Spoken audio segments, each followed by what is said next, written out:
Hello, and welcome to today's episode of Chapter by Chapter, The Eye of the World. My name is Steve, and across from me over the internet webs, I have...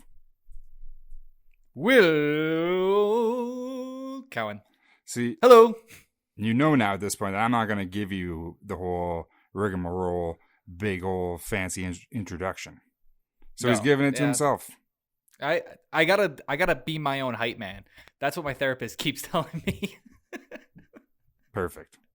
It's important. Yeah. It's important to listen to your therapist, Will. Yeah, absolutely. And today we're getting into chapter 7 of Eye of the World, Out of the Woods. So if you remember from our last chapter yesterday, we were still in the woods. We were in the woods. Tam was in the woods. Rand was in the woods. Tam was hurting, speaking all sorts of nonsense, and they're still in the woods. They're still in the woods, but it looks like we're going to get out of them today. But it looks like we're getting out of the woods. Yeah. Lots of things were said in the last chapter. If you guys want to take a look at what was said, listen to yesterday's episode because there is a lot to unpack. We're moving forward today. So, Rand and Tam are still in the forest, and they're only in there for a short bit before they come reaching Emmons Field. So, during this whole time, while Rand is in the forest, he's thinking that we're going to get to town and we're going to be safe. Maybe it's just this one-off band of Trollics that are running around and their farm was in the way, or... Yeah, they just escaped imminent death on a Trollic attack. And, Tam is dying. Rand sees Emmons Field as home base. Yeah, exactly. And, he doesn't know what Safety. The Trollics are doing. No, no one knows what the Trollics are up to. So, in his mind, like you said, Emmons Field is home base. That's home plate. We're getting home right now. And as they're coming up, he's starting to see the smoke. He's starting to see some fires. He's starting to see some chaos in Emmons Field. Lots of red flags that he should turn around. Yeah. But he... But he can't turn around. That's where the book ends right there. He's just like, nope. And he goes decided, back into the woods. Fuck this. Yeah. He left Tam to die. And he lived in the mountainside eating bread. Yeah, Sweet that's rolls. it. I know that's what I would do, but that's not what our hero is going to do. Well, that's why this book's not about you. Yeah. So he as he reaches Emmons Field, like I said, he starts seeing smoke. The Trollics have hit Emmons Field as well. Trollic strike. The Trollic strike. Hard Trollic strike. And way harder than the other one. Oh yeah. It was like an army of them. How many did So 20 of them probably hit Tam and Rand's farm. I would assume like a band of like 50 or 100 probably hit Emmons Field. And as Tam and Rand are rolling in, they're like, what's going on? They run into Egwene and Master Luhan. And they basically go like, we've been hit by Trollics. And people are hurt. People are bleeding out. People are dying. It's real bad. It's not fun right now. And the only thing that's on Rand's mind right now is getting Tam help to help heal him. That's the only thing that he cares about at the moment. Because it's urgent. He has to, or Tam will die. Yeah. And I believe... I didn't read this chapter. I only read the chapter the once over.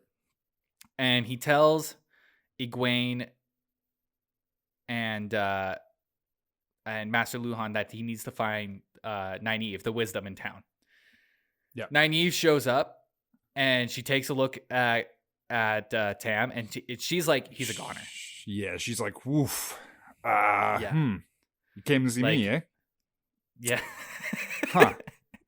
Yeah. You're fucked. Boy, see, the Trollics took my magic rock. So I can't do anything for him.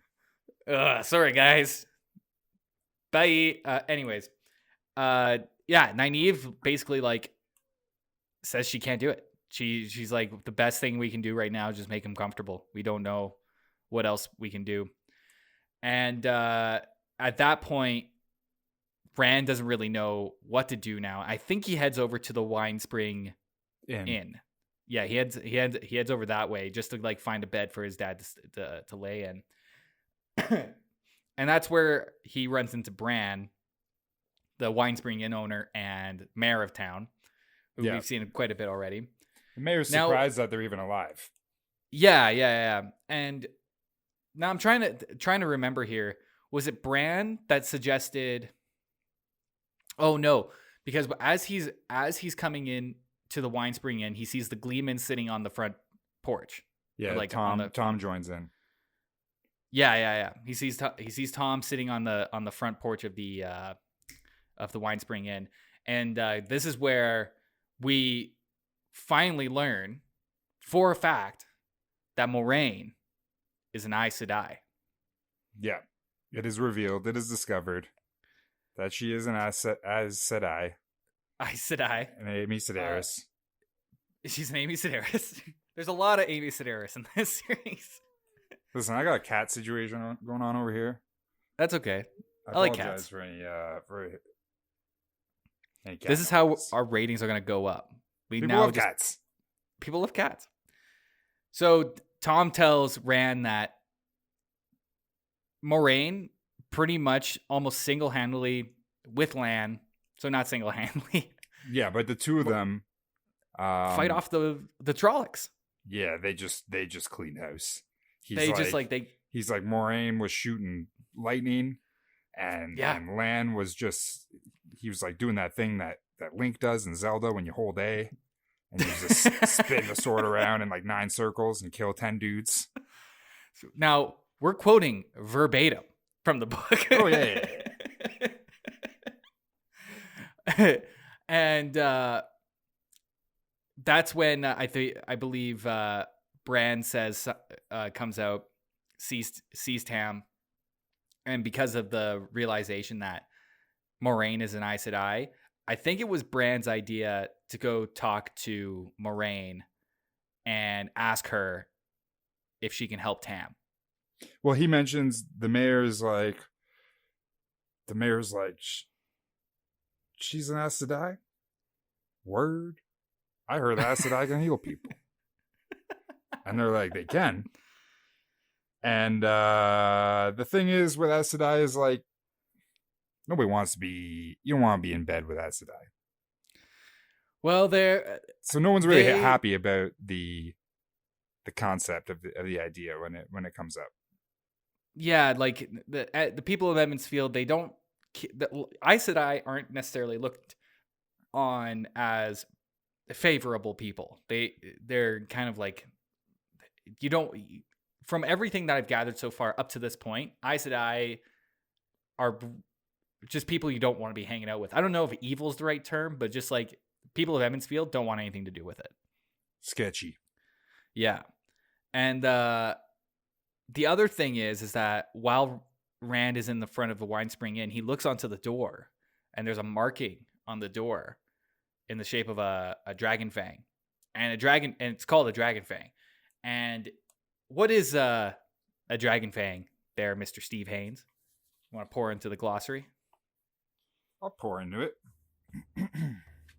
Tell you a little thing called a Dragonfang. The Dragonfang is a stylized mark, usually black, in the shape of a teardrop balanced on its point, scrawled on a door or house. It is an accusation of evil against the people inside. So, even Rand looks at that marking on the door, and he's like, why would anybody put that in the Wine Spring Inn? Like, everybody's great there. Everybody's awesome. It's like Cheers. Yeah, it's like Cheers. Yeah. Frasier's sitting there. You want to go where everyone knows your name, and they're always glad you came. That's what it is. But maybe there's a couple people who showed up recently who no one was glad that they came. Nice. Yeah, you like that? Nice. Like what I did there? That was good. We're talking about Lan and Moraine, of course. Yeah. So the newcomers in the village. Yeah. So was it the Trollics? Like, I think wasn't it implied that the Trollics put that marking there, or was it the the people of Evansfield. Well, that's what it is, right? It's them. Them as in Trollics, or them as in the people of Evansfield? Moraine and Lan, like it's on there because of them. Because of them, exactly. But like, why is it there in the first place? Like, who was it? The Trollics, like putting there as like there's evil there and saying that the Aes Sedai are there, blah blah blah blah blah, or is it the people of Evansfield that's also just like, oh, you were housing an Aes Sedai in your inn? Shame on you. That's what I thought it was. I thought it was the latter, but I could be wrong. Gotcha. I thought it was the Trollics that did it, but maybe I got to pour through the chapter again to be 100% sure. But that kind of fact is negligible. The point is that the thing is on the door, and Bran. Well, we don't know who. It's not revealed who put it there. Oh, really? Is it? I don't know. It is.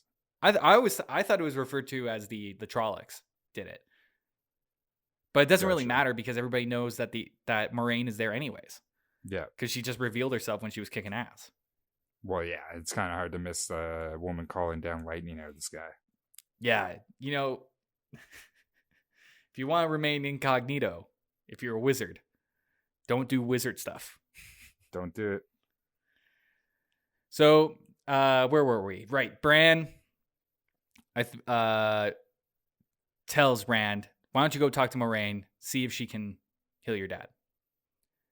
Rand runs over to Moraine and Lan, and they're just kind of like resting at the moment, just kind of like, because they just kicked ass, and Moraine just used a whole bunch of power.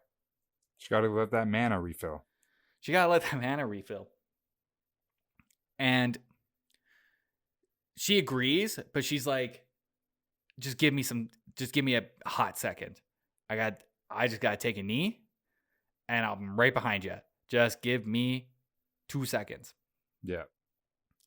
just give me 5. Just give me 5. But that more or less wraps up the chapter. She does mention a little bit of the Trollic attack. She said that she we should have saw the Raven earlier. We should have taken that as a sign. Because if you remember in chapter 2, I don't know if we talked about it in chapter 2, but in chapter 2, Rand and I believe it was Matt, they were throwing rocks at a Raven. This is right before Moraine gives those coins to Rand and his buddies. They're throwing rocks at a Raven, and that Raven, Moraine remembers. She's like, "Oh, we should have taken that as a sign that Trollics are coming, or that there was a Mirrodral nearby, or that there was something else afoot here other than just a Raven there." She also mentions that she counted, and there was 7 bands of Trollics that showed up. So like a huge group. And mentions that this is very unusual Trollic behavior. The way that they are cooperating and the way their strategies have changed. They're acting in ways they haven't seen since this is the first time we hear of since the Trollic Wars. So I say we leave it there and we get more into that and the Trollic Wars tomorrow. Yeah. But yeah, put a little bow on it, wrap it up. Yeah, I say let's wrap it up. She agrees to help out Rand. And then in the next chapter, which we'll get into tomorrow, A Place of Safety, we'll see what happens with Tam. I don't want to see Tam go. I mean, I don't want to see it. I like that guy. I want to hear more of his ramblings, his feverish ramblings. What else? What other secrets is he going to let slip? He's got a lot of secrets hanging out in there. Yep. He's got a lot. But yes, thank you all for listening. And we'll be back tomorrow for chapter 8.